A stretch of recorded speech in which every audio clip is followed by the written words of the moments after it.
السلام علیکم ورحمۃ اللہ وبرکاتہ۔ الحمد للہ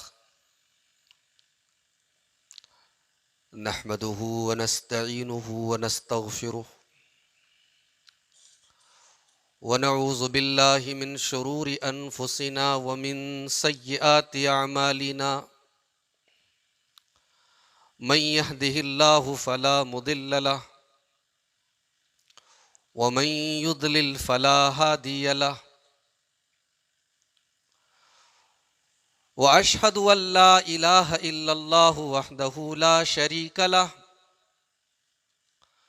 واشهد ان محمدا عبده ورسوله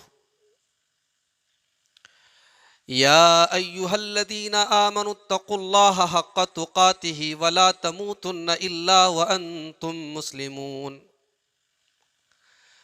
يا ايها الناس اتقوا ربكم الذي خلقكم من نفس واحده وخلق منها زوجها وبث منهما رجالا كثيرا ونساء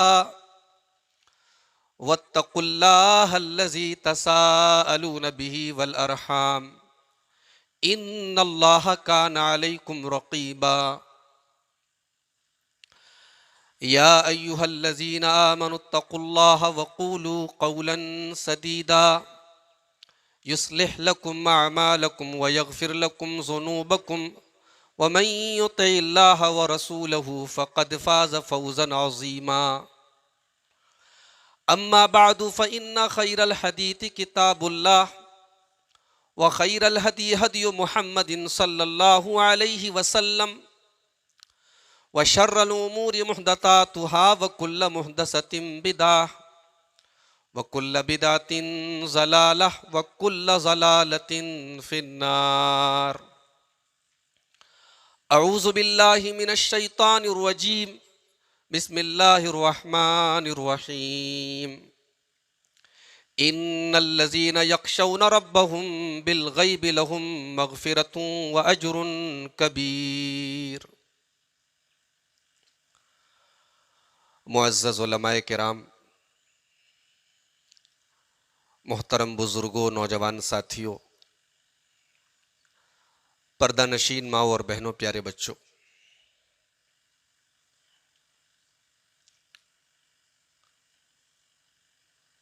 اس وقت دنیا میں کسی بھی بڑی دکان پر آپ چلے جائیں، کسی بڑے شو روم میں چلے جائیں، یا آپ ایئرپورٹ چلے جائیں، یا آپ ریلوے اسٹیشن چلے جائیں، ہر جگہ آپ کو کیمرے ملیں گے۔ یہ جو کیمرے لگے ہوتے ہیں، ان کو لگانے کا مقصد کیا ہے؟ یہ کیمرے سب کچھ ریکارڈ کر رہے ہیں، اور کیمرے لگنے کے بعد غلط کام کرنے کے اور غلط کام ہونے کے چانس بہت کم ہو جاتے ہیں، اس لیے کہ چور کے اندر ایک ڈر ہوتا ہے کہ کیمرہ ریکارڈ کر رہا ہے، میری تصویر کیمرے کے اندر آ جائے گی۔ اس لیے جتنے بڑے بڑے دکاندار ہیں وہ اپنی دکان کے اوپر کیمرہ لگائے ہوئے ہیں، اسٹیشن کے اوپر کیمرہ لگا ہے، ایئرپورٹ کے اوپر کیمرہ لگا ہے، اور کیمرے کے ساتھ ساتھ کہیں کہیں لکھا بھی رہتا ہے یو آر انڈر سرویلنس، آپ کیمرے کی نظر میں ہیں۔ اچھا، یہ کیمرہ انسان کا بنایا ہوا ہے، یہ لائٹ سے چلتا ہے، الیکٹریسٹی سے چلتا ہے، انورٹر سے چلتا ہے، جنریٹر سے چلتا ہے۔ ظاہر سی بات ہے کبھی ایسا بھی ہو سکتا ہے کہ لائٹ چلی گئی، کیمرے نے کام کرنا بند کر دیا، انورٹر کی بیٹری ختم ہو گئی، کیمرے کا وائر بیچ میں سے کٹ گیا، کیمرہ خراب ہو گیا، یا کیمرہ صحیح کام کر رہا تھا لیکن کیمرے کے اندر جو ریکارڈنگ تھی وہ ختم ہو گئی۔ انسان کے لگائے ہوئے اس کیمرے سے دنیا میں کرائم کم ہو رہا ہے، جرم کے اندر کمی آ رہی ہے، چوری میں، چھینیتی میں، ریپ میں کو روکنے میں یہ کیمرہ کام کر رہا ہے. ابھی شاید کل پرسوں کی نیوز ہے، میں نے سنا کہ دلی کے اندر، دلی کی جو گورنمنٹ ہے اروند کیجریوال کی، وہاں جگہ جگہ کیمرے لگائے جا رہے ہیں تاکہ عورتوں کی عزت پر اس وقت جو بہت زیادہ حملہ ہو رہا ہے، ریپ ہو رہا ہے، اس کو کنٹرول کیا جائے. آپ غور کریں میرے بھائیوں کہ یہ جو کیمرے لگے ہیں یہ انسان کے بنائے ہوئے کیمرے ہیں، اور ان کیمروں سے لوگ ڈر رہے ہیں، غلط کام کرنے سے بچ رہے ہیں، جبکہ یہ کیمرے خراب بھی ہو سکتے ہیں، کام کرنا بند بھی کر سکتے ہیں.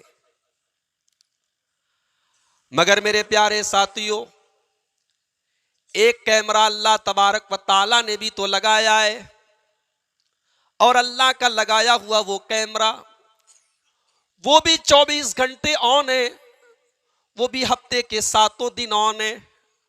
وہ کیمرہ کبھی بند ہونے والا نہیں ہے، وہ کیمرہ کبھی خراب ہونے والا نہیں ہے، اس کیمرے کا وائر کبھی ٹوٹنے والا نہیں ہے. اس کیمرے کے بارے میں یہ ڈر نہیں ہے کہ لائٹ چلی جائے گی تو کیمرہ کام کرنا بند کر دے گا.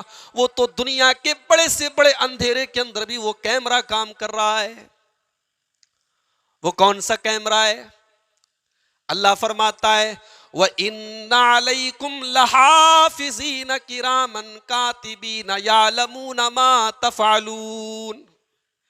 میرے بندو، ہم نے تمہارے اعمال کو ریکارڈ کرنے کے لیے، تمہاری ایکٹیویٹیز کو ریکارڈ کرنے کے لیے، تمہاری حرکتوں کو ریکارڈ کرنے کے لیے ہم نے تمہارے اوپر اپنے فرشتوں کو متعین کر دیا ہے. ہم نے کرامن کاتبین کو متعین کر دیا ہے. یعلمون ما تفعلون، جو ایک ایک تمہاری حرکت کو نوٹ کر رہے ہیں، ایک ایک عمل کو نوٹ کر رہے ہیں، اور تم چاہ کر کے بھی ان کی باتوں سے، ان کی ریکارڈنگ سے تم بچ نہیں سکتے. دنیا کا کیمرہ تصویر ریکارڈ کر رہا ہے، لیکن ہو سکتا ہے کہ ہماری آواز کو ریکارڈ نہ کر پائے، لیکن اللہ کا کیمرہ آواز کو بھی ریکارڈ کر رہا ہے. ما یلفظ من قول الا لدیہ رقیب عتید. میرے بندے، تیری زبان سے جو بھی لفظ نکل رہا ہے، تو جو بھی اچھی یا بری باتیں کر رہا ہے، تو جو بھی گالیاں بک رہا ہے، تو جو بھی گندی باتیں کر رہا ہے، تو لڑکیوں سے رات کو 2 بجے موبائل پر جو باتیں کر رہا ہے، تیری زبان سے نکلنے والی تمام کی تمام باتوں کو میرا رب ریکارڈ کر رہا ہے. ما یلفظ من قول الا لدیہ رقیب عتید. میرے بندو، تمہارا رب تو تمہارے زبان سے، تمہارے منہ سے نکلنے والی ایک ایک بات سے واقف ہے. اچھا چلو، دنیا کا کیمرہ بہت اچھا ہے، اندھیرے میں بھی کام کر رہا ہے، اس کے اندر مائک بھی لگا ہوا ہے، آواز بھی ریکارڈ کر رہا ہے. مگر دل کے اندر کیا چل رہا ہے یہ تو کیمرہ نہیں بتا سکتا. آپ راستے میں جا رہے ہیں، ایک خوبصورت لڑکی سامنے سے آئی، اب ایسا لگ رہا ہے کہ نظر آپ کی سامنے ہے، لڑکی کی طرف نہیں ہے، لیکن آپ کی نگاہیں اس لڑکی کے جسم کا چکر لگا رہی ہیں. آپ کنکھی سے اس کی طرف دیکھ رہے ہیں. آپ کے دل کے اندر جو نفس امارہ چھپا ہوا ہے، جو آپ کے اندر شیطان چھپا ہوا ہے، وہ آپ کو اس گناہ کی طرف لے کر کے جا رہا ہے. آپ کی نگاہیں ایسا کیمرے میں اگر دیکھا جائے تو لگے گا آپ سامنے دیکھ رہے ہیں، لیکن آپ کنکھی سے اس عورت کی طرف، اس لڑکی کی طرف دیکھ رہے ہیں. دنیا کا کیمرہ اس کو تو ریکارڈ نہیں کر پا رہا ہے. مگر اللہ فرماتا ہے میرے بندو، ہم نے تمہارے اعمال کو ریکارڈ کرنے کے لیے جو کیمرہ لگایا ہے، وہ کیمرہ تو تمہاری آنکھوں کی چوری کو بھی جانتا ہے. یعلم خائنۃ الاعین وما تخفی الصدور. ہم تو تمہاری آنکھوں کی چوری کو بھی جانتے ہیں. تم جب سڑکوں پر چلتے ہو، جب تم راستوں پر چلتے ہو، تمہاری آنکھیں کہاں کہاں جا رہی ہیں، تمہاری نظریں کہاں کہاں جا رہی ہیں. تمہاری آنکھوں سے ہونے والی چوری اور بے ایمانی کو بھی ہم جانتے ہیں، اور آنکھیں تو بڑی دور کی بات ہے. وما تخفی الصدور، تمہارے دلوں کے اندر کیا چھپا ہوا ہے، تم کسی سے ملاقات کر رہے ہو اور مسکرا کر کے مل رہے ہو، ہنس کر کے مل رہے ہو، خوشی خوشی مل رہے ہو، لیکن دل کے اندر اس کو گالیاں بھی بک رہے ہو، دل کے اندر بغض بھی ہے، دل کے اندر حسد بھی ہے، دل کے اندر جلن بھی ہے. تم مصافحہ تو بڑے شوق سے کر رہے ہو لیکن سینے کے اندر عداوت بھری ہوئی ہے. اللہ فرماتا ہے وَمَا تُخْفِي الصُّدُورُ، تیرے سینے کے اندر کیا چھپا ہوا ہے تیرا رب تو اس سے بھی واقف ہے. اللہ کا کیمرہ، اس سے کیسے بچیں گے ہم؟ دنیا کا کیمرہ بہت اچھا کام کر رہا ہے، ریکارڈنگ بھی بہت اچھی ہو رہی ہے، بعد میں ہم جب چاہیں اس ریکارڈنگ کو دیکھ بھی سکتے ہیں. مگر یہ بھی تو ہو سکتا ہے ہم نے موبائل کے اندر ریکارڈ کیا، موبائل کی میموری خراب ہو گئی، ہم نے لیپ ٹاپ کے اندر ڈالا، لیپ ٹاپ ہی خراب ہو گیا، سارا اسٹوریج خراب ہو گیا، ساری میموری خراب ہو گئی. لیکن اللہ کی قسم، اللہ کے فرشتے جو بھی ریکارڈ کر رہے ہیں، اللہ کا کیمرہ جو کچھ بھی ریکارڈ کر رہا ہے، اللہ کے کیمرے میں جو کچھ ریکارڈ ہو رہا ہے وہ قیامت کی صبح تک کبھی ختم ہونے والا نہیں ہے. اس ریکارڈنگ کو کوئی دنیا کی طاقت ڈیلیٹ نہیں کر سکتی، وہ ریکارڈنگ کبھی خراب ہونے والی نہیں ہے. اور جب کل قیامت کا دن ہوگا، ہم اپنے رب کے سامنے کھڑے ہوں گے، میرا رب میری زندگی کی اس ریکارڈنگ کو میرے سامنے کھول کر کے رکھ دے گا. اور اللہ نے اس کا نقشہ کھینچا ہے قرآن کریم کے 15ویں پارے میں. اللہ نے نقشہ کھینچا ہے میرے بندو، جب تمہاری زندگی کی وہ ریکارڈنگ تمہارے سامنے آئے گی تو جو لوگ مجرم ہوں گے، جو بدکار ہوں گے، جو گنہگار ہوں گے، جو اللہ کے نافرمان ہوں گے، وہ کہیں گے ما لہذا الکتاب لا یغادر صغیرۃ ولا کبیرۃ الا احصاها.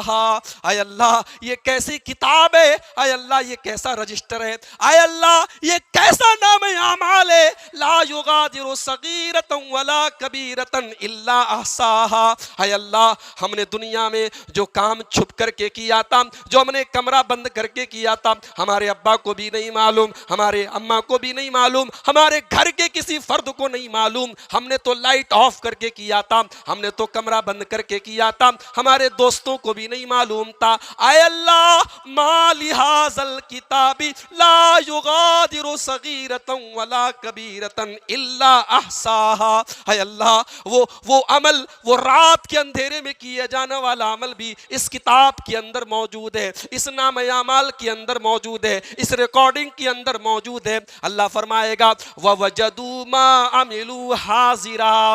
ہاں میرے بندو تمہیں معلوم نہیں کہ ہمارا کیمرہ تو 24 گھنٹے آن تھا، تم نے جو بھی عمل کیا ہوگا وہ اس ریکارڈنگ کے اندر، اس کتاب کے اندر، اس نام اعمال کے اندر لکھا ہوگا. اور آج تمہارے ساتھ کوئی ظلم نہیں کیا جائے گا. اللہ کا کیمرہ ریکارڈ کر رہا ہے سب کچھ.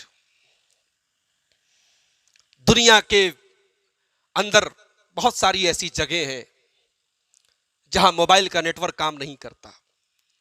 ہم لوگ ٹرین سے سفر کرتے ہیں، جب بمبئی جاتے ہیں، بمبئی کے پہلے راستے میں کہیں کہیں پہاڑی راستہ ہے، جو لوگ سفر کرتے ہیں جانتے ہیں وہاں پہ موبائل کا نیٹ ورک کام نہیں کرتا.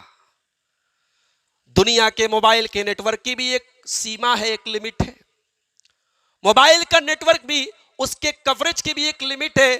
بہت ساری جگہوں پر وہ موبائل کا نیٹ ورک کام نہیں کرتا ہے، لیکن میرے رب کا نیٹ ورک، میرے رب کا علم، میرے رب کی قدرت تو کائنات کے ذرے ذرے کے اندر موجود ہے. تم دنیا کے کسی بھی کونے میں چلے جاؤ، میرے رب کا نیٹ ورک تو ہر جگہ موجود ہے. میرے رب کو تم جہاں بھی جا کر کے پکارو گے، میرا رب تمہاری دعا کو سننے کے لیے تیار ہے. یہ الگ بات ہے ہم نے اس رب کو پہچانا ہی نہیں. وما قدر اللہ حق قدرہ، ہم نے اپنے رب کی قدر نہیں کی. ہم نے اس رب کو چھوڑ کر نہ جانے کن کن کو مشکل کشا بنا لیا. ہم نے اس رب کو چھوڑ کر نہ جانے کس کس کو دستگیر بنا لیا. ہم نے اس رب کو چھوڑ کر نہ جانے کس کس کو غریب نواز بنا لیا. ہم نے اپنی پیشانیوں کو نہ جانے کس کس کے سامنے ذلیل کر دیا. ارے میرا رب تو وہ ہے کہ یونس علیہ السلام مچھلی کے پیٹ میں دعا کر رہے ہیں، ہائے ہائے رات کا بھی اندھیرا ہے، سمندر کا بھی اندھیرا ہے، اور مچھلی کے پیٹ کا بھی اندھیرا ہے.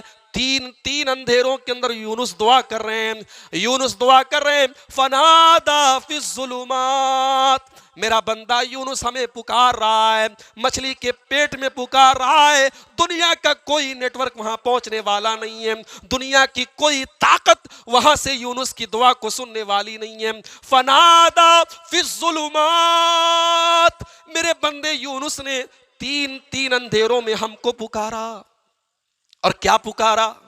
او لوگو، ہم کہتے ہیں کہ ہماری دعائیں قبول نہیں ہوتی، حرام کھا کے دعائیں کرو گے کیسے قبول ہوگی؟ ارے پہلے اپنی کمائی کو تو حلال کرو، پہلے مانگنے کا ادب تو سیکھو، پہلے مانگنے کا سلیقہ تو سیکھو۔ قرآن میں اللہ نے نبیوں کی دعاؤں کو اسی لیے تو بیان کیا ہے تاکہ ہمیں مانگنے کا قرینہ آ جائے، تاکہ ہمیں مانگنے کا سلیقہ آ جائے۔ ذرا یونس علیہ السلام کی دعا کو دیکھو، فنادا فی الظلمات، حضرت یونس علیہ السلام مچھلی کے پیٹ میں دعا کر رہے ہیں، کیا دعا کر رہے ہیں؟ ان لا الہ الا انت سبحانک انی کنت من الظالمین، پروردگار تیرے علاوہ میرا کوئی سہارا نہیں ہے، تیرے علاوہ کوئی مشکل کشا نہیں ہے، تیرے علاوہ اس مچھلی کے پیٹ میں تیرے بندے کی دعا کو کوئی سننے والا نہیں ہے، لا الہ الا انت، اے اللہ تیرے علاوہ میرا کوئی معبود نہیں ہے، سبحانک تو پاک ہے، انی کنت من الظالمین، اے اللہ سب سے بڑا ظالم تو میں ہوں، مجھ سے ظلم ہو گیا،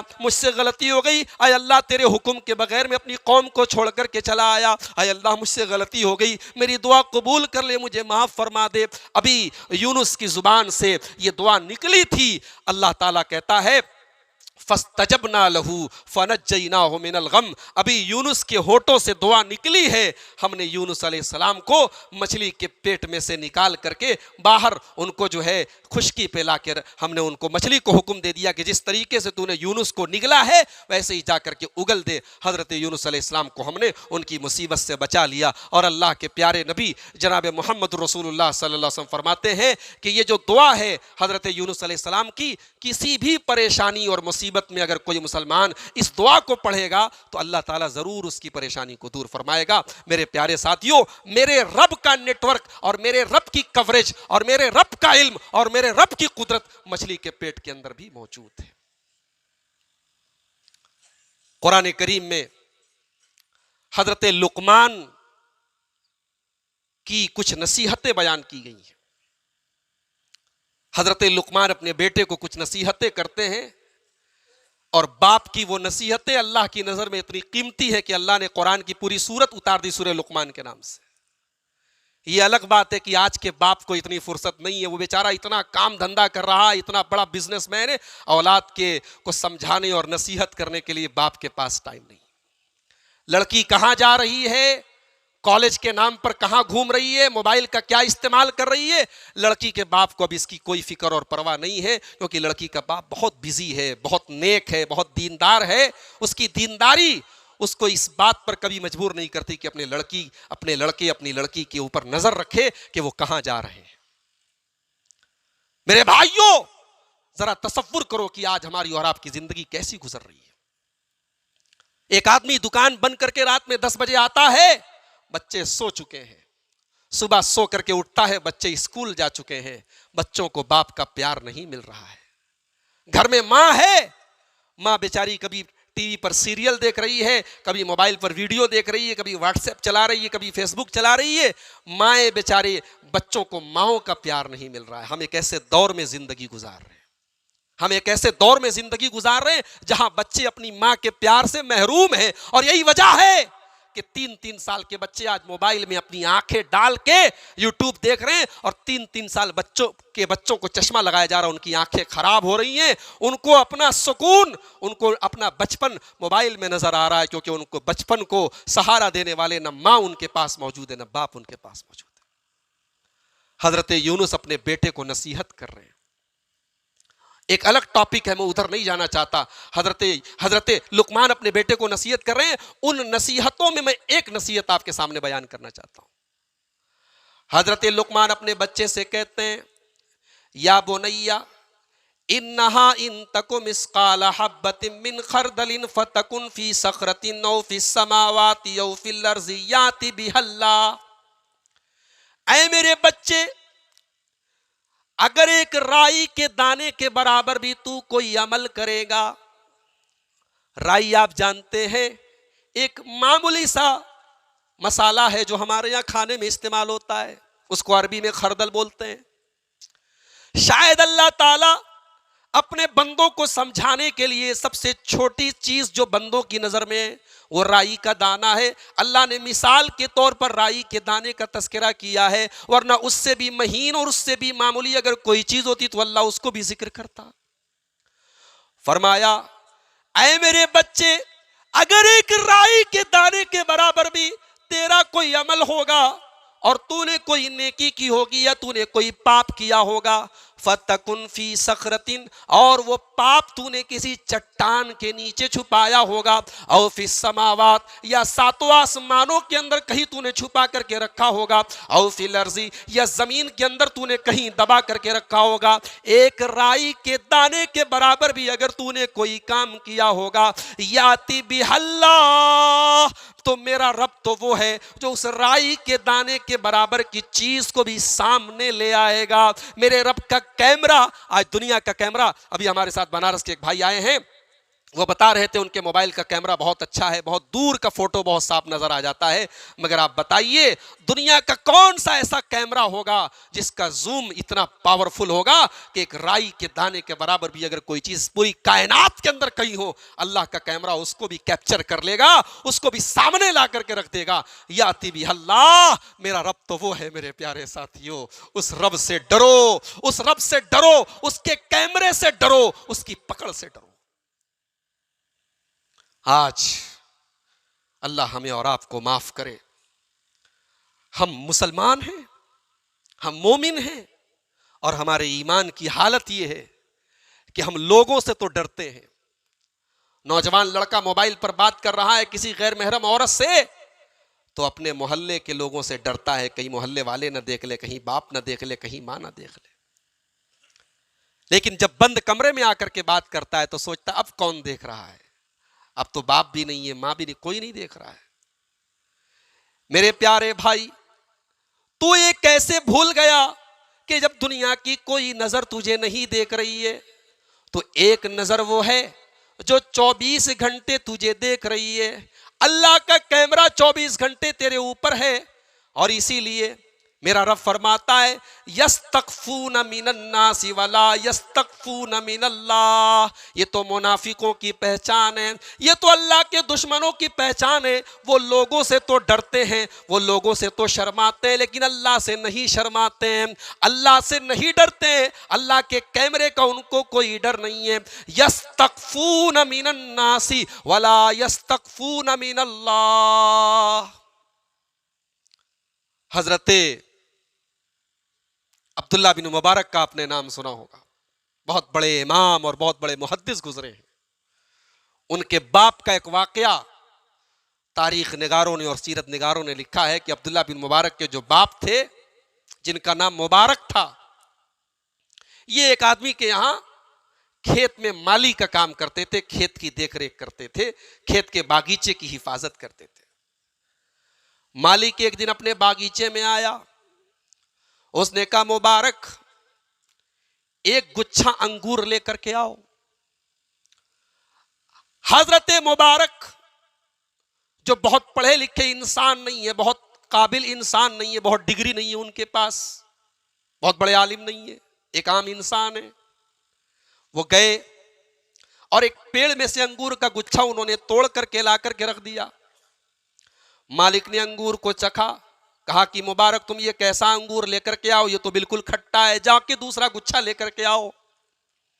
مبارک گئے اور دوسرا گچھا توڑا اور لا کر کے مالک کے سامنے رکھا. مالک نے دوسرے گچھے کا انگور منہ میں رکھا, کہا مبارک تم کیسے مالی ہو, تم یہ انگور بھی بالکل کھٹا لے کر کے آؤ, جاؤ کوئی تیسرا گچھا لے کر کے آؤ. مبارک گئے, تیسرا گچھا توڑ کر کے لائے, تیسرے گچھے کے انگور بھی بالکل کھٹے. مالک بولا ہے مبارک معاف کرنا, مجھے تمہیں نوکری سے ہٹانا پڑے گا. تم 6 مہینے سے میرے باغیچے میں کام کر رہے ہو, لیکن تمہیں اتنی بھی تمیز نہیں ہے کہ کون سے گچھے کا انگور کھٹا ہے, کون سے گچھے کا انگور میٹھا ہے, کون سا کچا ہے, کون سا پکا ہے. مبارک کہنے لگے مالک آپ کا نوکر ہوں, آپ چاہیں تو ہٹا دیں, لیکن میں ایک بات کہنا چاہتا ہوں, آپ نے مجھے اس باغیچے کی رکھوالی کے لیے رکھا تھا, آپ نے مجھے انگور کو چکھنے کے لیے نہیں رکھا تھا. میں نے آج تک ایک انگور بھی نہیں چکھا ہے کہ کون سا کھٹا ہے کون سا میٹھا ہے. آپ نے باغیچے کی حفاظت کی ذمہ داری دی تھی, میں حفاظت کر رہا تھا, مجھے کیا معلوم کہ کون سا کچا ہے کون سا پکا ہے. کہا اس کا مطلب یہ کہ تم 6 مہینے میں تم نے آج تک اس پورے باغیچے کا کوئی ایک پھل نہیں کھایا کہ نہیں کھایا. کہا کیوں؟ کہا مالک باغیچہ آپ کا ہے, پراپرٹی آپ کی ہے, سامان آپ کا ہے, اور میں تو ایک ادنا سا نوکر ہوں. اگر میں اس باغیچے کا ایک پھل کھا لیتا ہوں آپ کی اجازت کے بغیر تو میں اللہ کو کیا جواب دوں گا. کہا اے مبارک تمہارے جیسے انسان کے اندر اتنا اللہ کا ڈر, میں بہت حیران ہوں. اے مبارک مجھے ایک مشورہ دے دو. میری ایک لڑکی ہے, بہت خوبصورت ہے, بہت دیندار ہے, بہت نیک سیرت ہے, میں اس لڑکی کی شادی کرنا چاہتا ہوں. اے مبارک تم بتاؤ مجھے کیسے لڑکے سے شادی کرنی چاہیے. کہا اے مالک عرب کے اندر لوگ جب رشتہ کرتے تھے تو لڑکا یا لڑکی کا خاندان دیکھتے تھے, برادری دیکھتے تھے, قبیلہ دیکھتے تھے کہ ہمارے برابر کے لوگ ہیں کہ نہیں, ہمارے اسٹیٹس کے لوگ ہیں کہ نہیں. عرب کے لوگ حسب نسب بہت زیادہ دیکھتے تھے. یہودیوں کی نظر مال پر رہتی تھی, مال والا لڑکا یا لڑکی کو وہ پہلی ترجیح دیتے تھے, پسند کرتے تھے. عیسائیوں کے یہاں خوبصورتی کی بڑی اہمیت تھی, عیسائی خوبصورت لڑکیوں سے شادی کیا کرتے تھے, خوبصورت لڑکوں کو داماد بنایا کرتے تھے. لیکن جناب محمد رسول اللہ صلی اللہ علیہ وسلم جو شریعت لے کر کے آئے, میرے نبی نے تعلیم دی فظفر بذات الدین, تم دیندار کو ترجیح دو, لڑکی لاؤ تو دیندار لاؤ, داماد بناؤ تو دیندار کو بناؤ. لہٰذا مالک میں تو یہی مشورہ دوں گا کہ آپ اپنی لڑکی کی شادی کسی دیندار مرد سے کرا دیجئے. مالک نے کہا مبارک واقعی میں تم نے مشورہ بہت اچھا دیا ہے, بہت خوبصورت تم نے مشورہ دیا ہے. سب سے پہلے تو میں تم کو اپنی نوکری اور اپنی غلامی سے آزاد کرتا ہوں, آج تم بالکل آزاد ہو. اور جب تم نے مجھے مشورہ دیا ہے کہ اپنی بیٹی کے لیے میں دیندار اور نیک رشتہ تلاش کروں, تو اے مبارک مجھے تم سے زیادہ دیندار اور تم سے زیادہ نیک کوئی رشتہ نظر نہیں آ رہا ہے. میں اپنی لڑکی کی شادی تم سے کرنا چاہتا ہوں. لڑکی کی شادی حضرت مبارک سے ہو گئی, اور جب بیوی نیک ہو, شوہر نیک ہو, تو اولاد بھی نیک پیدا ہوتی ہے. انہی دونوں کے بطن سے, انہی دونوں کے نسل سے اور ان کی بیوی کے بطن سے آگے چل کر کے عبداللہ بن مبارک رحمۃ اللہ علیہ جو بہت بڑے امام اور محدث اور بہت نیک اور زاہد انسان گزرے ہیں, وہ پیدا ہوئے. میرے پیارے ساتھیوں, یہ ہوتا ہے اللہ کا ڈر, اور یہ ہوتا ہے کہ اللہ دیکھ رہا ہے. جب تک یہ جذبہ ہمارے اندر پیدا نہیں ہوگا ہم کبھی کامیاب نہیں ہو سکتے. آج ہم ذرا غور کریں, جب سے موبائل آیا ہے, میں بار بار موبائل کا نام لے رہا ہوں, کہیں یہ نہ سمجھنا موبائل استعمال کرنے پر فتویٰ دے رہا ہوں. موبائل میں بھی استعمال کرتا ہوں, میرے پاس بھی موبائل ہے. اس کا 100 اچھا استعمال ہے, 10 خراب استعمال ہے. افسوس کی بات ہے ہم نے 100 اچھا استعمال بند کر دیا, 10 خراب استعمال ہم کر رہے ہیں. موبائل تنہائیوں کو آج ہمارے اس موبائل نے گناہوں سے لبریز کر دیا, گناہوں سے بھر دیا. بڑے بڑے دیندار, نمازی, تہجد گزار, اس موبائل نے ان کی تنہائیوں کو بھی گناہوں سے آلودہ کر دیا ہے. وہ بھی جب اکیلے میں ہوتے ہیں, موبائل ان کے پاس میں ہے, انٹرنیٹ چالو ہے, گناہوں سے ان کو کون سی چیز بچا سکتی ہے؟ میرے بھائیوں, اگر کوئی چیز بچا سکتی ہے تو صرف اور صرف اللہ کا ڈر ہی بچا سکتا ہے. اسی لیے ایک حدیث میں آپ کو سنانا چاہتا ہوں, ذرا کان کے پردے کھول کر کے اور دل کے دروازے کھول کر کے یہ حدیث سنیے گا. اور اس تقریر میں آپ کچھ لے کر کے جائیں یا نہ جائیں, لیکن آپ کی زندگی میں یہ حدیث ہمیشہ آپ کے سامنے رہنی چاہیے. ابن ماجہ کی روایت ہے, اللہ کے پیارے نبی جناب محمد رسول اللہ صلی اللہ علیہ وسلم فرماتے ہیں, لَأَعْلَمَنَّ قُوَامًا مِّنْ أُمَّتِي يَأْتُونَ يَوْمَ الْقِيَامَةِ بِحَسَنَاتٍ أَمْثَالَ جِبَالِ تِہَامَةَ بِيزًا. اللہ کے نبی فرماتے ہیں کہ میری امت کے اندر کچھ لوگ قیامت کے دن آئیں گے جو پہاڑوں کے کے برابر نیکیاں لے کر کے آئیں گے. بہت بڑے حاجی ہوں گے, بہت بڑے نمازی ہوں گے, ہر سال اپنے مال کی زکوٰۃ نکالنے والے ہوں گے, ہر سال عمرہ کرنے والے ہوں گے, پہاڑوں کے برابر ان کے پاس نیکیاں ہوں گی. فَيَجْعَلُهَا اللَّهُ عَزَّ وَجَلَّ هَبَاءً مَنْثُورًا, اللہ تبارک و تعالی ان کی تمام نیکیوں کو برباد کر دے گا. ان کے نام اعمال میں ایک نیکی بھی نہیں بچے گی, ان کی ساری نیکیاں برباد ہو جائیں گی. جب نبی نے یہ بات کہی, حدیث کے جو راوی ہیں حضرت ثوبان رضی اللہ تعالیٰ عنہ, وہ گھبرا گئے. اے اللہ کے رسول, وہ کون سے بد نصیب لوگ ہیں جو پہاڑوں کے برابر نیکیاں لے کر کے آئیں گے مگر ان کی ساری نیکیاں برباد ہو جائیں گی. اے اللہ کے نبی, صفہم لنا وجلہم لنا, اے اللہ کے نبی کھول کے بیان کر دیجئے, بتا دیجئے, کلیئر کر دیجئے, تاکہ ہم بھی ان بد نصیبوں میں شامل نہ ہو جائیں. ایک صحابی کہہ رہا ہے, ایک صحابی کہہ رہے ہیں کہ ہم ان بد نصیبوں میں شامل نہ ہو جائیں. صحابہ کو پہلے اپنی فکر ہوتی تھی, یہاں دوسروں پر فتویٰ پہلے لگتا ہے, فلاں کافر ہے, فلاں مشرک ہے, فلاں جہنمی ہے. دوسروں پر فتویٰ لگانے کے پہلے اپنی فکر ہم سب کو کرنی چاہیے. ہمارا ایمان صحیح ہے کہ نہیں, ہمارا عقیدہ صحیح ہے کہ نہیں, ہمارا عمل ٹھیک ہے کہ نہیں, ہم نبی کے طریقے پر ہیں کہ نہیں. ہر آدمی کو پہلے اپنی فکر کرنی چاہیے. حضرت ثوبان کہتے ہیں, اے اللہ کے نبی کھول کے بیان کر دیجئے تاکہ ہم ان بد نصیبوں میں شامل نہ ہو جائیں.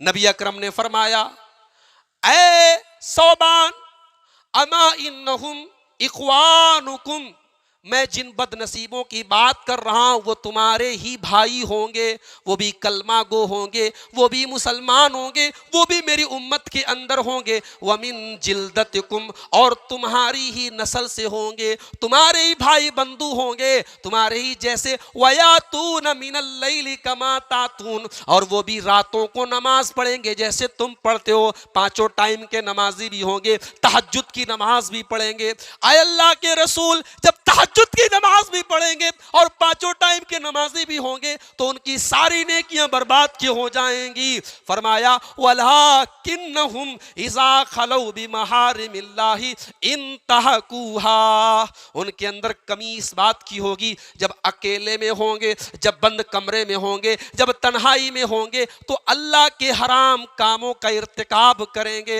حرام کام کریں گے, ناجائز کام کریں گے, کبھی آنکھوں کا زنا کریں گے, کبھی ہاتھوں کا زنا کریں گے, کبھی حقیقی زنا کریں گے, کبھی حرام کام اور غلط کام کریں گے. وَلَٰكِنَّهُمْ إِذَا خَلَوْا بِمَحَارِمِ اللَّهِ انتهكوها, جب وہ اکیلے میں ہوں گے, جب وہ تنہائی میں ہوں گے تو اللہ کے حرام کام کریں گے. میرے پیارے ساتھیوں, اگر اپنی نیکیوں کو آدمی برباد کرنا چاہتا ہے تو وہ اپنی تنہائی میں گناہ کرے, اور اگر اپنی نیکیوں کو بچانا چاہتا ہے تو اپنی تنہائی کو گناہوں سے بچائے. اللہ دیکھ رہا ہے, اللہ کا کیمرہ چالو ہے. جب تک یہ سوچ ہمارے اندر پیدا نہیں ہو سکتی, نہ ہماری نماز صحیح ہو سکتی ہے, نہ ہمارا روزہ صحیح ہو سکتا ہے, نہ ہمارا حج صحیح ہو سکتا ہے, نہ ہم گناہوں سے بچ سکتے ہیں. اسی لیے اللہ کے پیارے نبی سے پوچھا گیا, اے اللہ کے نبی یہ بتائیے کہ احسان کا مطلب کیا ہے. اللہ تعالیٰ قرآن میں بار بار کہتا ہے کہ ہم احسان کرنے والوں کو پسند کرتے ہیں. احسان کا مطلب کیا ہوتا ہے؟ اللہ کے پیارے نبی صلی اللہ علیہ وسلم فرماتے ہیں, ان تعبد اللہ کأنک تراہ فإن لم تکن تراہ فإنہ یراک. احسان کا مطلب یہ ہے جب تم نماز کے لیے اللہ کی بارگاہ میں کھڑے ہونا, جب تم اللہ کی عبادت کے لیے کھڑے ہونا, جب تم نماز کے لیے کھڑے ہونا, ان تعبد اللہ کأنک تراہ, تو تمہارے دل کے اندر, تمہارے دماغ کے اندر یہ خیال ہونا چاہیے کہ تم اللہ کو دیکھ دیکھ رہے ہو, تم اللہ کو دیکھ رہے ہو. فَإِن لَمْ تَكُنْ تَرَاهُ, اور اگر یہ خیال تمہارے دل اور دماغ میں پیدا نہیں ہو رہا ہے تو کم سے کم یہ خیال پیدا کر کے نماز پڑھو. فَإِنَّهُ يَرَاكَ, کہ میرا رب مجھے دیکھ رہا ہے, میرا اللہ مجھے دیکھ رہا ہے. تمہاری نماز کی اور تمہاری عبادتوں کی اگر تم چاہتے ہو کہ تمہاری عبادتوں کے اندر ریاکاری نہ آئے, دکھاوا نہ آئے, تو جب تم کوئی بھی عبادت کرو تو یہ سوچ کر کے کرو کہ اللہ دیکھ رہا ہے. آج تو ریاکاری کا دور ہے, دکھاوے کا دور ہے. غریبوں کو کمبل بانٹے جا رہے ہیں فوٹو کھینچ کر کے, غریب گھروں میں اناج کی بوریاں پہنچائی جا رہی ہیں تو غریب عورتوں کا فوٹو کھینچا جا رہا ہے. تم نے چند ہزار کے اناج ان کے گھر میں پہنچائے, لیکن ان کی عزت کو تم نے ملیا میٹ کر دیا. ان غریبوں کی خودداری کو تو تم نے مٹی میں ملا دیا. ایک دور تھا اللہ کے بندے کسی کی مدد کرتے تھے تو کسی کو کانوں کان خبر نہیں ہوتی تھی. نبی کے شہر میں مدینہ منورہ کے اندر 100 غریب فیملی کے گھروں میں 100 غریب گھروں میں ہر مہینے کی پہلی تاریخ کو اناج آ جاتا تھا, راشن آ جاتا تھا. رات کو چپکے سے کوئی اللہ کا بندہ آتا تھا اور اناج کی بوری ان کے گھر میں رکھ کر کے چلا جاتا تھا. ان غریب گھر والوں کو پتا بھی نہیں کہ کون اللہ کا بندہ ہماری مدد کر رہا ہے. ان بیچاروں کا کام چل رہا تھا. 100 مدینہ کے غریب گھروں کے گھر میں اناج کی بوریاں پہنچ رہی تھی, لیکن کسی کو بھی پتا نہیں کہ وہ اناج کی بوریاں پہنچانے والا کون ہے. جب مدینہ کے اندر ایک نیک انسان کا انتقال ہوا, جب اللہ کے ایک نیک بندے کا انتقال ہوا اور انتقال کے بعد جب ان کو نہلایا جانے لگا, ان کے بدن سے کپڑے اتارے گئے تو ان کی پیٹھ کے اوپر بورے کے موٹے موٹے نشان پائے گئے, اور ان نشانوں نے یہ بتا دیا کہ مدینہ کے ان 100 گھروں میں اناج کی بوریوں کو پہنچانے والا وہ اللہ کا نیک بندہ یہی انسان ہے. پتہ لگایا گیا ہے کہ کون نیک انسان ہے. معلوم ہوا کہ یہ نبی کا نواسہ ہے, یہ نبی کے اہل بیت کا ایک فرد ہے. یہ حضرت حسین رضی اللہ تعالیٰ عنہ کے صاحبزادے حضرت علی زین العابدین رحمت اللہ علیہ ہیں. یہ نبی کے پر نواسے ہیں, یہ نبی کے نواسے کے بیٹے ہیں جن کی پوری زندگی مدینہ کے غریبوں کی مدد کرنے میں گزری, مگر مدینہ کے کسی غریب کو معلوم بھی نہیں ہوا کہ ہمارے گھر میں مدد پہنچانے والا کون ہے. میرے پیارے ساتھیوں, اس کو کہتے ہیں اللہ کا ڈر, اور اس کو کہتے ہیں اخلاص. اخلاص یہ نہیں ہے کہ آپ نیکی کریں اور فیس بک پر فوٹو ڈال کر کے اپنی نیکی کا پرچار کریں. آپ نیکی کریں اور واٹس ایپ پر اس کا پرچار کر کے آپ اپنی نیکی کا دنیا میں آپ اپنی نیکی کا اعلان کریں. نیکی یہ ہے, اللہ کے پیارے نبی جناب محمد رسول اللہ صلی اللہ علیہ وسلم فرماتے ہیں کہ قیامت کے دن اللہ تعالیٰ اپنے کچھ خوش نصیب بندوں کو اپنے عرش کا سایہ دے گا. جب اللہ کے عرش کے علاوہ کسی اور چیز کا سایہ نہیں ہوگا, اللہ تعالیٰ اپنے کچھ خوش نصیب بندوں کو اپنے عرش کا سایہ دے گا. ان خوش نصیب بندوں میں ایک وہ آدمی بھی ہوگا. اللہ کے نبی فرماتے ہیں وَرَجُلٌ تصدق بصدقۃ فاخفاها, جو اللہ کی راہ میں صدقہ کرتا ہے اور اتنا چپکے سے کرتا ہے, اتنا دھیرے سے کرتا ہے, حتی لا تعلم شمالہ ما تنفق یمینہ, کہ بائیں ہاتھ کو بھی معلوم نہیں کہ داہنے ہاتھ نے کیا خرچ کیا ہے. اتنا چپکے سے کر رہا ہے کہ بائیں ہاتھ کو بھی پتہ نہیں کہ دائیں ہاتھ نے کیا خرچ کیا ہے. اس طریقے کا صدقہ اگر کوئی کرتا ہے تو اس کو اللہ کے عرش کا سایہ ملے گا. میرے بھائیوں, یہ سوچ اپنے اندر پیدا کرو کہ اللہ دیکھ رہا ہے. کوئی دیکھے یا نہ دیکھے, اللہ دیکھ رہا ہے. حضرت عمر فاروق رضی اللہ تعالیٰ عنہ, جانتے ہیں ہم وہ کیسے حکمراں تھے. وہ ان حکمرانوں کی طرح نہیں تھے. عوام کس حال میں ہے وہ عیش کرتے رہے, موج مستی کرتے رہے. نہیں, عوام کی خبرگیری کرنا, کس کو کیا ضرورت ہے. حضرت عمر راتوں کو گشت لگایا کرتے تھے, چکر لگایا کرتے تھے اپنے حکومت کا. ایک دن چکر لگا رہے تھے, گشت لگا رہے تھے, اچانک ایک مکان سے ایک لڑکی کی آواز آئی. ایک لڑکی کی ماں, ایک جوان لڑکی کی ماں اپنی بیٹی سے کہہ رہی تھی کہ بیٹی جلدی سے اٹھو اور دودھ میں پانی ملا دو. بیٹی کی آواز آئی, حضرت عمر نے کان لگایا, دیکھے بیٹی کیا کہتی ہے. بیٹی کہتی امی جان, کیا آپ کو معلوم نہیں ہے امیر المومنین حضرت عمر فاروق کا آرڈر آیا ہے کہ دودھ میں پانی ملانا ملاوٹی دودھ بیچنا جرم ہے، قانوناً جرم ہے، اگر پکڑے گئے تو سزا ہوگی۔ ماں کہتی ہے میری بیٹی تو بھی عجیب ہے، رات کا سناٹا ہے، عمر فاروق تو اپنے گھر میں آرام سے سو رہے ہوں گے، اذن عمر لا یرانا، اے میری بیٹی عمر کہاں دیکھنے جا رہے ہیں کہ ہم دودھ میں کتنا پانی ملا رہے ہیں؟ تم اپنے فائدے کا سودا کرو، اگر ہم اوریجنل دودھ بیچیں گے تو ہمارا منافع کہاں سے ہوگا؟ تم چپکے سے اٹھ کر کے دودھ میں پانی ملا دو۔ بیٹی جواب دیتی ہے امی جان بہت صحیح کہا آپ نے، یقیناً عمر کو تو پتہ نہیں چلے گا، عمر اپنے گھر میں آرام کر رہے ہوں گے، عمر کو پتہ نہیں چلے گا، لیکن عمر کے رب کو تو پتا ہے، عمر کا رب تو دیکھ رہا ہے، عمر نہ صحیح، عمر کا رب تو دیکھ رہا ہے۔ اے امی جان ہم عمر کو کیا جواب دیں گے؟ چھوڑ دو، عمر کے رب کو کیا جواب دیں گے؟ خاموش ہو گئی، ماں سے کوئی جواب نہیں بن پڑا۔ حضرت عمر فاروق رضی اللہ تعالیٰ عنہ نے مکان کا ایڈریس اور مکان کا لوکیشن نوٹ کیا، صبح کو اپنے بچوں کو بلایا، کہا ہے میرے بیٹو میں نے رات میں ایک ماں اور بیٹی کی آواز سنی ہے، میں نے ماں اور بیٹی کی گفتگو سنی ہے، مجھے معلوم نہیں وہ کتنے پیسے والے لوگ ہیں، مجھے معلوم نہیں وہ لڑکی کتنی خوبصورت ہے، لیکن مجھے اتنا معلوم ہے وہ لڑکی اللہ سے ڈرنے والی ہے، وہ لڑکی اللہ کا تقوی اس کے دل کے اندر ہے۔ اے میرے بیٹو میں اس لڑکی کو اپنے گھر میں بہو بنا کر کے لانا چاہتا ہوں، اگر تم میں سے کوئی اس لڑکی سے شادی کرنے کے لیے تیار نہیں ہوگا تو میں عمر فاروق اپنی بیوی کی شکل میں اس بیٹی کو اپنے اس عورت کو، اس لڑکی کو اپنے گھر میں لاؤں گا۔ بیٹوں میں سے حضرت عاصم رضی اللہ تعالیٰ عنہ تیار ہوئے اور حضرت عمر فاروق رضی اللہ تعالیٰ عنہ نے اس لڑکی کو بہو بنا لیا۔ میرے پیارے ساتھیوں یہ ہوتا ہے اللہ کا ڈر، اور یہ ہوتا ہے یہ جذبہ کہ کوئی دیکھے یا نہ دیکھے اللہ دیکھ رہا ہے۔ ایک اور واقعہ سنیے، حضرت عمر فاروق جا رہے ہیں، حضرت عمر فاروق جا رہے ہیں، راستے میں ایک چرواہا ملتا ہے جو بکریوں کو چرا رہا ہے، ڈھیر ساری بکریوں کو لے کر کے جا رہا ہے۔ حضرت عمر نے سوچا اس چرواہے کی تھوڑی پریچھا لے لیتا ہوں، دیکھوں اس کا ایمان کتنا مضبوط ہے۔ کہا ادھر آؤ، کیا تم مجھے اپنی کوئی ایک بکری بیچو گے؟ چرواہا بولا نہیں نہیں میں نہیں بیچ سکتا، یہ بکریاں میری نہیں ہیں، میرے مالک کی ہیں۔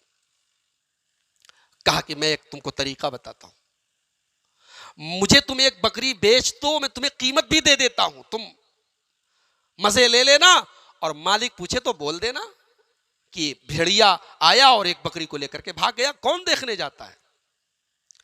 حضرت عمر جان بوجھ کر کے یہ بات اس چرواہے سے کہہ رہے تھے، وہ جاننا چاہتے تھے کہ دیکھو میرے اس آفر کے اوپر یہ چرواہا کیا بولتا ہے، کیا جواب دیتا ہے۔ وہ چرواہا جو صحراؤں کے اندر بکریوں کو چرانے والا ہے، جس کے پاس بہت زیادہ دماغ نہیں ہے، بہت زیادہ نالج نہیں ہے، بہت زیادہ علم نہیں ہے، لیکن اللہ کا ڈر دیکھو۔ وہ چرواہا کہتا ہے فَأَيْنَ اللَّهُ، تم نے آفر تو بڑا خوبصورت کیا ہے، تمہارا آفر تو بہت اچھا ہے، ہو سکتا ہے کہ میرا فائدہ بھی ہو جائے، ہو سکتا ہے میرے مالک کو پتہ بھی نہ چلے، میرے فائدے کا سودا ہے، فَأَيْنَ اللَّهُ، لیکن یہ بتاؤ کہ اللہ کو کیا جواب دوں گا، اللہ کو کیا حساب دوں گا جب قیامت کے دن اللہ پوچھے گا تم نے اپنے مالک کی بکریوں میں بے ایمانی کیوں کی، تم نے اپنے مالک کی بکریوں میں خیانت کیوں کی، تمہیں اللہ کو کیا جواب دوں گا۔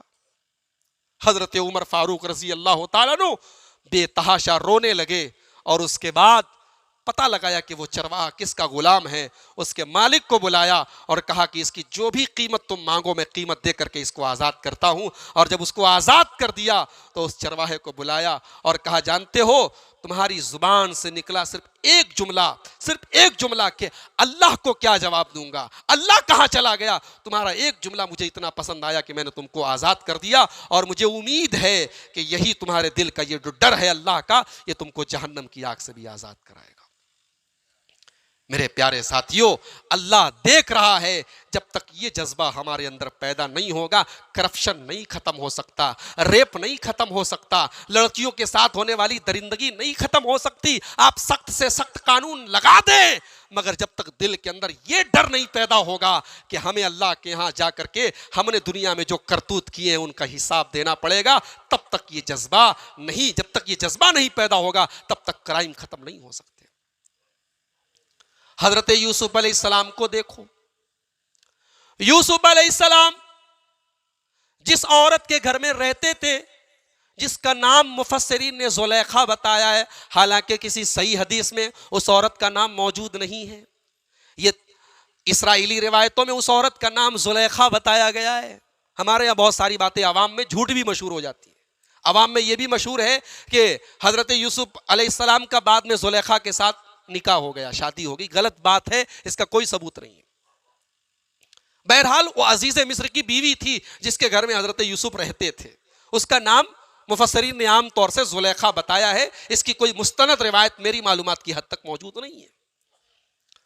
قرآن کہتا ہے فراودتہ التی هو فی بیتها، جس عورت کے گھر میں حضرت یوسف علیہ السلام رہا کرتے تھے، اسی عورت نے حضرت یوسف علیہ السلام کے اوپر ڈورے ڈالے، ان کو پھنسانے کی کوشش کی، ان سے غلط کام کروانے کی کوشش کی۔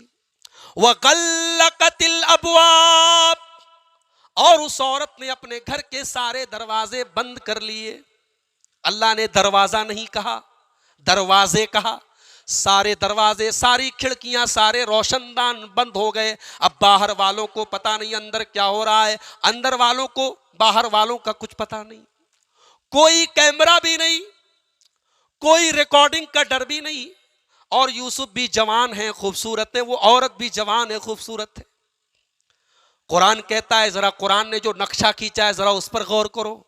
وَرَاوَدَتْهُ الَّتِي هُوَ فِي بَيْتِهَا عَن نَفْسِهِ وَغَلَّقَتِ الْأَبْوَابِ، ذرا غور کرو، میرے بندے یوسف علیہ السلام کو اس عورت نے غلط کام کرنے کی دعوت دی اور گھر کے سارے دروازے بند کر لیے، اور کہنے لگی ہائی تلک، اے یوسف اب تم مجھ سے دور کیوں ہو، دروازے بند ہیں، تم بھی جوان ہو، میں بھی جوان ہوں، جوانی کی آگ تمہارے اندر بھی بھڑک رہی ہے، جوانی کی آگ میرے اندر بھی بھڑک رہی ہے، آ جاؤ میرے پاس، آ جاؤ، میری خواہش کو پورا کرو، میری شہوت کو پورا کرو، میری ہوس کو پورا کرو، ہائی تلک میرے پاس آؤ۔ میرے نوجوان ساتھیوں، ذرا سچویشن پر غور کرو۔ آج ہم یہ باتیں بھی سنتے ہیں، مولوی صاحب اس بے حیائی کے زمانے میں، اس خراب زمانے میں زنا کاری سے بچنا بہت مشکل کام ہے۔ میں مانتا ہوں بے شک بہت مشکل کام ہے، اس بے پردگی کے زمانے میں اپنی نظروں کی حفاظت کرنا بہت مشکل کام ہے، مگر ناممکن تو نہیں ہے، مگر محال تو نہیں ہے، مشکل ضرور ہے، اور جنت بھی کوئی آسانی سے ملنے والی چیز تو نہیں ہے میرے بھائیوں، مشکل تو آپ کو پار کرنی ہی پڑے گی۔ غور کرو کہ کیا اس سے بھی کریٹیکل سچویشن ہو سکتی ہے، اس سے بھی برے حالات ہو سکتے ہیں کہ لڑکی خود بلا رہی ہے، عورت خود بلا رہی ہے، گھر کے سارے دروازے بند ہیں، لیکن حضرت یوسف علیہ السلام کیا جواب دیتے ہیں؟ قال معاذ اللہ، کہتے اللہ کی پناہ، اللہ کی پناہ، انہو ربی احسن مثوایا انہو لا یفلح الظالمون، نہیں نہیں نہیں نہیں، میرے رب نے تیرے ہی گھر میں مجھے ٹھکانہ دیا، میں تو میرے بھائیوں نے مجھے کنویں میں ڈال دیا تھا، اللہ نے اپنی قدرت سے تیرے گھر میں مجھے لا کر کے اتنا اچھا گھر دیا، اتنا اچھا ٹھکانہ دیا، اور میں تیرے ہی ساتھ اتنا غلط کام کروں؟ انہو لا یفلح الظالمون، اس کا یہ مطلب نہیں کہ کسی اور کے ساتھ اگر غلط کام کروں تو چلے گا، یہ غلط کام تو ہے لیکن تیرے ہی ساتھ کروں یہ تو اور بڑا غلط کام ہے، اس سے بڑا کوئی پاپ نہیں ہو سکتا ہے، میں اللہ کا ڈر میرے دل کے اندر ہے، میں اتنا بڑا پاپ نہیں کر سکتا۔ پتہ یہ چلا کہ اگر یہ جذبہ پیدا ہو جائے کہ اللہ دیکھ رہا ہے تو بڑے سے بڑے فاحشہ اور بدچلن عورت بھی ایک نوجوان کا کیریکٹر اور ایک نوجوان کا کردار خراب نہیں کر سکتی ہے۔ اگر کیریکٹر کو بچانا چاہتے ہو میری ماں بہنوں، میرے سماج کی، میری مسلم خواتین، میری بہنوں، اگر آپ اپنے کیریکٹر اور اپنی شرم و حیا کی حفاظت کرنا چاہتی ہیں، اس جملے کو دماغ کے اوپر لکھ لیجئے، اللہ دیکھ رہا ہے، اللہ دیکھ رہا ہے، اللہ کا کیمرہ آن ہے، اللہ کو کیا جواب دیں گے؟ جب یہ سوچ پیدا ہو جائے گی بڑے سے بڑے گناہ سے آدمی بچ جائے گا۔ اور آگے بڑھیے، اللہ کے پیارے نبی فرماتے ہیں قیامت کے دن اللہ تبارک و تعالیٰ 7 خوش نصیبوں کو اپنے عرش کا سایہ دے گا۔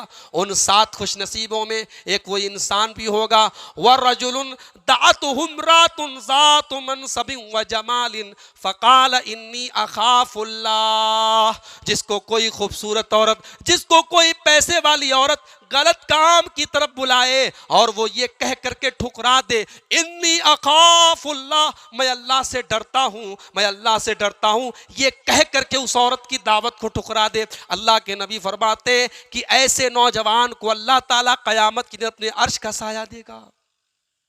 بڑا مشہور واقعہ ہے، آپ نے کئی بار سنا ہوگا، اپنے علماء سے جمعہ کے خطبوں میں بھی سنا ہوگا، بنی اسرائیل کے ان 3 لوگوں کا واقعہ جو ایک غار کے اندر پھنس گئے تھے اور غار کے منہ پر چٹان نے آ کر کے غار کا منہ بند کر دیا تھا۔ ان تینوں نے اللہ سے اپنے اپنے نیک عمل کا وسیلہ لگا کر کے دعا کی تھی۔ ان تینوں میں سے ایک نوجوان نے یہ بھی دعا کی تھی کہ اے اللہ، میری ایک چچا زاد بہن تھی اور میں اس سے بہت پیار کرتا تھا، میں اس سے عشق کرتا تھا۔ ابھی محبت رسول کے اوپر آپ نے تقریر کی اور مولانا نے ایک بات کہی کہ لوگ کہتے ہیں رسول کے عاشق ہیں، میں یہاں یہ کہنا چاہتا ہوں رسول کا عاشق اپنے آپ کو کہنا یہ مناسب نہیں ہے۔ عشق کا لفظ قرآن اور حدیث میں کہیں نہیں آیا ہے۔ یہ بات یاد رکھے کہ عشق کا لفظ قرآن اور حدیث میں کسی اچھی چیز کے لیے کہیں نہیں آیا، اللہ کے لیے، رسول کے لیے کہیں نہیں آیا۔ اور ہم اپنی لوکل لینگویج میں، اپنی زبان میں بھی ہم ماں کے لیے جب محبت کی بات کرتے ہیں تو محبت کا لفظ بولتے ہیں، ہم بہن کے لیے جب محبت کی بات کرتے ہیں تو محبت کا لفظ بولتے ہیں، ہم بیوی سے بھی جب محبت کی بات کرتے ہیں تو محبت کی بات بولتے ہیں۔ عشق کا لفظ ہمیشہ غلط جگہوں پر بولا جاتا ہے، اس لیے اللہ کے لیے اور رسول کے لیے عشق کا لفظ استعمال نہیں کرنا چاہیے۔ اس نوجوان نے کہا میں اپنی چچا زاد بہن سے بہت پیار کرتا تھا، اب اس محبت میں جو غلط محبت تھی، جو ناجائز محبت تھی، ہم یہاں کہہ سکتے ہیں کہ وہ عشق کرتا تھا۔ اس نے کہا میں اپنی چچا زاد بہن سے بہت محبت کرتا تھا اور میں چاہتا تھا کہ کسی طریقے سے میں اس کو حاصل کر لوں، لیکن مجھے موقع نہیں ملتا تھا۔ ایک مرتبہ ایسا ہوا قحط سالی پڑ گئی، سوکھا پڑ گیا، پورے گاؤں میں اناج کے دانے دانے کو لوگ ترس گئے ہیں۔ جیسے آج کل پیاز آپ دیکھیے 100-120 روپیہ کلو پیاز مل رہی ہے۔ ابھی ایک صاحب نے ایک لطیفہ سنایا کہ ایک آدمی رات میں جا رہا تھا، بالکل اندھیرا تھا، اس کو سمجھ میں نہیں آتا راستہ میں کیسے چلوں، وہ زور زور سے چلانے لگا 10 روپیہ کلو پیاز، 10 روپیہ کلو پیاز۔ سارے لوگوں نے کھڑکی کھول دی، دروازے کھول دیے، لائٹ آن کر دی، کہاں 10 روپیہ کلو پیاز بک رہی ہے۔ شارٹیج ہے مارکیٹ میں، ذخیرہ اندوزی کرنے والے اور جمع خوروں نے حکومت کی شہ پر جمع خوروں نے پیاز کے اسٹور کر کے رکھا ہوا ہے اور اس وقت فائدہ اٹھایا جا رہا ہے۔ ہم اللہ سے دعا کرتے ہیں اللہ ظالموں کے ظلم سے ہم سب کی حفاظت فرمائے۔ میرے پیارے بھائیوں آپ غور کریں، قحط سالی پڑ گئی، سوکھا پڑ گیا۔ وہ نوجوان لڑکا کہتا ہے میری چچا زاد بہن آئی، اس نے مجھ سے مدد مانگی، میں نے کہا ضرور میں تیری مدد کروں گا، میں ضرور تیری مدد کروں گا، میں تجھے 120 سونے کے سکے دوں گا، میں تجھے 120 دینار دوں گا، مگر تیری عزت کے سودے پر دوں گا، تجھے اپنا جسم میرے حوالے کرنا پڑے گا۔ لڑکی بیچاری مجبور تھی، گھر میں ہو سکتا ہے اس کے بال، اس کے ماں باپ بھائی بہن مجبور رہے ہوں، اس نے مجبوری میں کہا ٹھیک ہے چلو میں تمہارے ساتھ غلط کام کرنے کے لیے تیار ہوں۔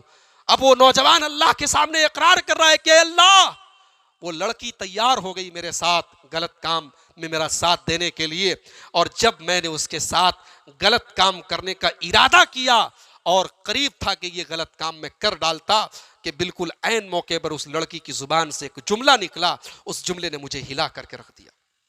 اس لڑکی کی زبان سے نکلا اتق اللہ، اتق اللہ، اللہ سے ڈر، اللہ کو کیا منہ دکھائے گا، ولا تفض الخاتم الا بحقہ، میں تیری بیوی نہیں ہوں، میرے اوپر تیرا حق نہیں ہے، تو جو کام کرنے جا رہا ہے غلط ہے، ناجائز ہے، انلیگل ہے، حرام ہے، تو ایک غلط کام کرنے جا رہا ہے، تو اللہ کو کیا منہ دکھائے گا، اللہ سے ڈر۔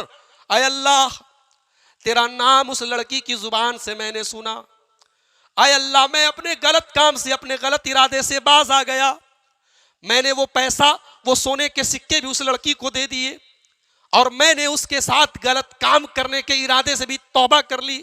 اے اللہ اگر یہ کام میں نے تجھے خوش کرنے کے لیے اور تیرے ڈر سے کیا ہے تو اے اللہ تو ہماری اس مصیبت کو دور کر دے۔ لمبا واقعہ ہے، بخاری کی بڑی مشہور حدیث ہے۔